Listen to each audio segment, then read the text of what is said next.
On prend la direction du garage. Il y a quoi dans le vôtre de garage? Qui a un garage? Du bazar. Ah, mais voilà, voilà. C'est le mot qui vient d'office à l'esprit. Quand on parle garage, il y a bazar. Mais Jean-Christophe va nous rejoindre parce que Jean-Christophe, il y a moyen de changer tout ça. Il y a moyen de virer ce bazar intelligemment. Il y a moyen de faire un petit peu évoluer son garage parce que c'est vrai que le garage, c'est un peu la pièce délaissée dans une habitation. Au départ, on précise que les garages étaient prévus quand même pour ranger des voitures, mais avec la dimension de plus en plus petite des maisons qu'on construit pour le moment, ça devient la pièce un peu fourre-tout. On met tout et n'importe quoi dedans. On met aussi bien sa tondeuse que ses vélos. Que... Je pense que j'ai jamais rentré une fois ma voiture dans le garage. Et on peut même mettre des tas d'étagères. Le but, c'est d'en mettre un maximum pour pouvoir ranger le plus possible dedans. Mais il y a quand même des gens qui, on ne va pas dire passent leur vie dans le garage, mais passent quand même un certain temps dans leur garage. Tous les bricoleurs, bien entendu, et puis tous les férus de mécanique, les passionnés de belles voitures qui aiment chipoter. Et donc, pourquoi pas penser à eux? Pourquoi pas faire un garage un petit peu attractif, attrayant, dans lequel il fait bon vivre? Eh bien, figurez-vous que ça existe, la preuve. Dans tout garage professionnel qui se respecte, on trouve un pont élévateur. Cet appareil permet aux mécaniciens de travailler plus facilement sur les véhicules. Sauf qu'ici, le pont en question se destine plus aux particuliers qu'aux professionnels de l'automobile. Sa vocation première, optimiser l'espace.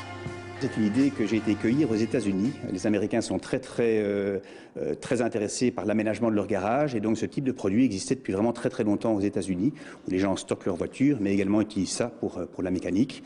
Et mon idée c'était vraiment de proposer un concept qui soit passionnant, un petit peu sexy autour du garage. Pour un peu plus de 3 000 €, si le plafond n'est pas trop bas, vous pouvez donc étendre la superficie de votre garage ou pratiquer la mécanique comme les pros. Mais l'élévateur n'est qu'une des nombreuses pièces de ce magasin entièrement dévolue à l'aménagement de garage. Le garage est toujours le parent pauvre d'une maison, c'est toujours un endroit qui est mal organisé, avec des balais qui tombent, des skis qui ne sont pas fixés et qui se retrouvent par terre, des caisses de bière qui ne sont pas rangées convenablement. Et l'idée, c'était vraiment de proposer un concept modulable, esthétique également, de qualité, qui permet de s'équiper dans son garage d'éléments qui soient vraiment bien agencés, logiques et intelligents. Le concept ressemble un peu à celui des cuisines équipées. Tout ici est modulable, de l'établi avec ses extensions aux revêtements muraux permettant de déplacer les supports comme bon nous semble. C'est le gros avantage du système, c'est que vous pouvez très bien décider de vider complètement ce mur, de l'organiser autrement en fonction de ce que vous allez y mettre. Par exemple, les étagères qui sont là, vous pourriez très bien avoir des objets qui sont plus encombrants et plus hauts. Vous allez simplement soit coulisser les éléments, soit les reclipser, les descendre, les monter à votre guise. Établi, armoire, fixation murale, tout est pensé pour changer l'aspect du garage, comme cet ingénieux revêtement de sol qui s'assemble sans effort. C'est du carrelage en plastique un peu particulier, vous êtes sur un sol raised deck ici. C'est un système qui est assez astucieux parce que ça vous permet de couvrir une zone au garage qui ne serait pas très propre ou dont le béton serait justement très irrégulier parce que c'est un système qui va un petit peu s'adapter aux irrégularités. Effectivement, c'est du plastique, mais un plastique qui est très résistant, qui est traité contre l'huile, l'essence, qui est antidérapant, qui se nettoie très facilement et surtout qui est décliné dans de nombreuses couleurs différentes. Le concept peut s'appliquer aux caves, buanderies et abris de jardin. Et pour ceux qui n'ont pas de garage, le pont élévateur existe aussi dans d'autres dimensions. C'est bien beau tout ça, mon petit bonhomme, mais c'est pas donné. C'est pas hors de prix, je trouve. Pour les dalles en plastique, vous avez vu, qu'on met sur le sol, c'est 45 € du mètre carré. C'est du plastique, donc ça dure toute la vie de votre maison. Si vous avez envie de changer, vous pouvez les colorer, faire des petits puzzles si ça vous amuse, etc. Vous avez des kits de fixation, les petits crochets, c'est une dizaine d'euros. Il y a le kit de base, je crois que ça commence à une cinquantaine d'euros. Celui-ci, c'est un kit simple de base, il est à 89,99 €, donc c'est pas hors de prix.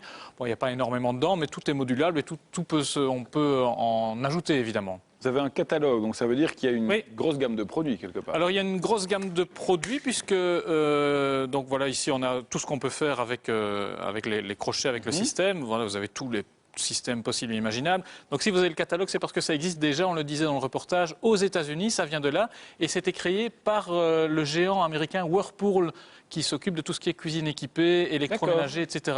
Et donc, comme ils ont l'habitude chez Whirlpool de développer des cuisines équipées, eh bien, ils se sont dit pourquoi pas développer le concept de la cuisine équipée vers le garage. Et puis, du garage, on passe vraiment dans d'autres pièces, la buanderie, les placards, les greniers ou même les abris de jardin, par exemple. Pas mal. Revenons à votre kit à quasi 90 €. Il y a quoi là-dedans? On va aller voir ça tout de suite. On va pas ouvrir celui-ci, mais on en a fixé un sur le mur. Alors, vous allez voir à quoi ça correspond. on a fait un petit mur avec 7 planches ici, Ouais. on l'a fixé. Vous pouvez prendre les crochets, donc tout ceci c'est ce qu'il y a dans le kit, sauf ce petit appareil ici, je le mettrai après. On le met de côté. On le met de côté, donc vous mettez les crochets, vous en faites exactement ce que vous voulez, vous les déplacez si vous voulez, vous changez, hop, voilà. Ou si vous avez envie de mettre ça un peu plus loin, vous le mettez un petit peu plus loin. Vous pouvez mettre votre petite boîte à outils si vous voulez. Hop, voilà, très simple finalement, on les retire comme on veut, ou presque. Voilà. Ouais. Alors, donnez-moi un peu celui que vous avez. Ça, c'est un système en plus, je crois que ça coûte une quarantaine d'euros. On le fixe donc comme ceci. Je vais le verrouiller, Et hop, et ça permet non, quoi de venir avec mon vélo qui est tout sale, plein de boue, j'ai pas envie de salir mon garage. Hop, je le fixe. Ah Et ouais. ça tient tout seul. Ah, c'est original ça. Gain de place, évidemment. On peut mettre plusieurs crochets de ce type sur le mur. Et il y a des crochets même qui sont un peu plus perfectionnés avec 3 pointes, etc. Ça coûte un petit peu plus cher. Vous les retirez votre vélo. Hop, vous soulevez. Et c'est parti. Pas mal hein, quand même comme C'est système. génial. Donc voilà, il y a moyen de faire un petit peu tout ce qu'on veut. Il y a moyen de mettre aussi des paniers, il y a moyen de mettre des bacs, des ustensiles de rangement. Donc tout est modulable. C'est une sorte de concept Une qui super peut se idée. développer et qui ne s'arrête jamais. C'est une super idée. Franchement, N'est-ce c'est une pas super... Non, c'est une super idée.